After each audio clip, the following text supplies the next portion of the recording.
नमस्कार, मैं संतोष, आप देख रहे हैं न्यूज़ 11। आज अभी मेरे साथ जो बने हुए हैं मृत्युंजय जी हैं, जो कि लोजपा के किसी समय नेता हुआ करते थे और अब इनकी एक पार्टी बन गई जन जागरण पार्टी। तो मैं जानना चाहूँगा कि आज मेरे साथ जो बने हुए हैं तो जन जागरण पार्टी क्यों बनाए हैं और लोजपा छोड़कर क्यों आए हैं। सबसे पहले मेरे चैनल में स्वागत है। मृत्युंजय जी, क्या कहना चाहेंगे आप? नमस्कार। आपकी तरफ से जो आया है इसके लिए बहुत बहुत धन्यवाद, जो आपने हमें समय दिया। लोजपा पार्टी हमने छोड़ दिया है। 1 महीने पहले हमने उनको अपना त्याग पत्र दे दिया है और उसके बाद हमने एक नई पार्टी की घोषणा की है, भारतीय जन जागरण पार्टी की, जिसको लेके अब हम लोग कार्य कर रहे हैं। और कुछ दिनों में जैसा हम लोगों का प्रोग्राम है, लोजपा के 2000 प्लस लोग हमारी पार्टी को ज्वाइन करेंगे, जिसमें से अभी तक हज़ारों लोगों ने ज्वाइन कर लिया है। लोजपा अब डिक्टेटरशिप की पार्टी हो गई है। बात होती है Bihar first, Bihari first, but होता क्या है, चिराग फर्स्ट और परिवार फर्स्ट। चिराग फर्स्ट और परिवार फर्स्ट। तो उनका जो नीति है वो इतना गलत नीति चला रहे हैं। कार्यकर्ता को उनके लिए कोई महत्व नहीं दिया जाता। कुछ लोग मिलकर पार्टी चला रहे हैं। 2-4 लोगों की पार्टी है, तो 2-4 लोगों की पार्टी है, तो बाकी लोगों को जब स्वाभिमान ही उनका नहीं रहेगा तो पार्टी में रह के क्या करेंगे। मतलब आपका कहने का पर्पस ये है कि जहाँ सम्मान नहीं उस पार्टी को त्याग देना चाहिए। और हम उन सभी कार्यकर्ताओं को बोलेंगे जो वहाँ पे सम्मान नहीं पा रहे हों, उनका वेलकम है, स्वागत है, वो हमसे जुड़ सकते हैं। तो आपने जाना, ये मृत्युंजय जी हैं, इनका कहना है कि ये लोजपा पार्टी में थे और अब इनकी एक पार्टी जो बनी है जन जागरण पार्टी। जहाँ सम्मान नहीं है वहाँ रहना नहीं चाहिए। ये तो या तो यूँ बोले कि जहाँ पत्ता खड़का वहाँ बंदा हड़का। कई सारे लोग जो हैं इनके साथ पार्टी से टूट के आ रहे हैं, तो पार्टी का भविष्य क्या होगा आप इसी से अंदाज़ा लगा सकते हैं कि इन फ्यूचर पार्टी का भविष्य कहाँ जा रहा है और क्या हो सकता है। ये कह लें कि पार्टी कितने लोगों से चल रहा है लोजपा का? 2-4 लोगों की पार्टी है। उनके जो इर्द गिर्द जो लोग हैं उन्हीं लोगों के द्वारा ये पार्टी चलाई जा रही है और उन्हीं लोगों तक सीमित भी है। तो इस तरह से अन्य कार्यकर्ताओं को जो मिलना चाहिए वो तो नहीं मिलता है। कहीं ये तो नहीं मोदी जी चना के झाड़ पर चढ़ा दिए हों, वाई प्लस से श्रेणी जो सुरक्षा दी गई है उनको, तो कहीं ये तो नहीं कि बहक गए हैं, उनको ये लग रहा है कि मैं फिर से एक बार सत्ता में आ जाऊंगा, कहीं ना कहीं मंत्रालय मिल जाएगा, मलाई चापते रहेंगे। देखिए, जो बात करते हैं Z+ सुरक्षा की, तो Z+ सुरक्षा आज बीजेपी के प्रदेश अध्यक्ष के पास भी है। तो बीजेपी के प्रदेश अध्यक्ष को जो सुरक्षा मिली है वो सुरक्षा इनके राष्ट्रीय अध्यक्ष को मिला है। तो इसके तो तुलना ही नहीं करना बेकार है। कल तक भाजपा वाले जो थे उनके जो चाचा जी हैं पशुपतिनाथ पारस, उनको बहुत समर्थन करते थे, बहुत तवज्जो देते थे, लेकिन कहीं ना कहीं बीच में कुछ ऐसा खटास डाल दिए हैं। पहले भी था, दोनों में मनभेद और मतभेद दोनों चल रहा था, और अब कितनी दूरियाँ चाचा भतीजा में।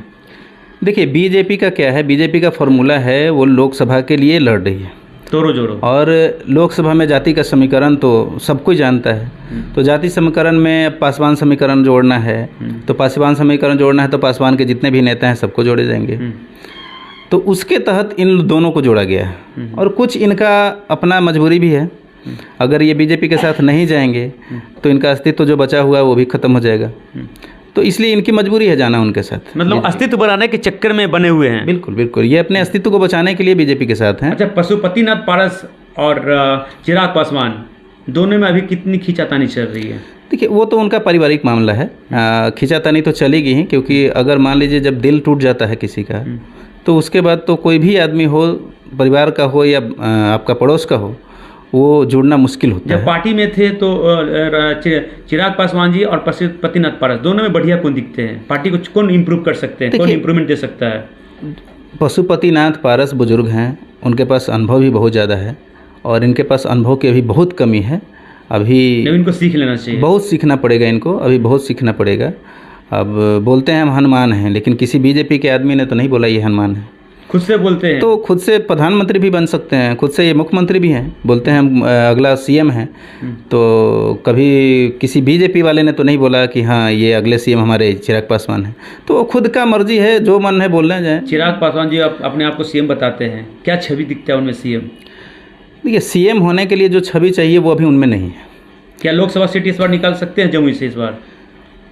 इस पर भी संशय है।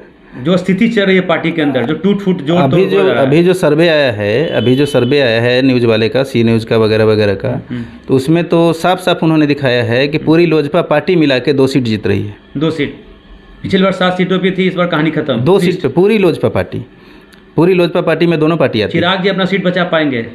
चिराग जी के लिए मुश्किल होगा, इसीलिए तो हाजीपुर जाना चाहते हैं। क्यों, आखिर ऐसा क्यों आया, नौबत क्यों आया, ऐसे परेशानी क्यों आ रहा है लोगों को? देखिए, जब आप काम नहीं करेंगे, जब आप हेलीकॉप्टर पे घूमेंगे, जब आप बाहर ही देखेंगे, जनता के साथ जुड़े नहीं रहेंगे, आपका भीड़ कैसा होता है? आप बलिया में मीटिंग करते हैं, बलिया की रैली में आदमी कहाँ से जाता है आपका? मुजफ्फरपुर से।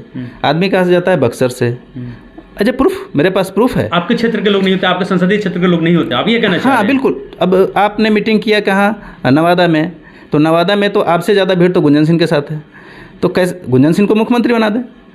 भीड़ से अगर मुख्यमंत्री बनता हो, उसको वोट में कन्वर्ट करना पड़ेगा। आपको अगर कोई चीज़ चाहिए तो उसको वोट में कन्वर्ट करना पड़ेगा। जो भीड़ आते हैं पटना घूमने के पर्पज से आते हैं, कुछ लोग नाम से, कुछ लोग पद से, कुछ लोग बहुत तरह की बातें होती है। बहुत सारी पार्टियों के साथ लोग इसलिए जुड़े होते हैं ताकि उन्हें लगता है कुछ पावर मिला हो, तो इसलिए भी जुड़े रहते हैं। कुछ लोग ऐसे हैं जिनका काम ही यही है पार्टी के साथ रहना, तो वैसे लोगों का भीड़ उसको वोट में कन्वर्ट नहीं कर सकते हैं।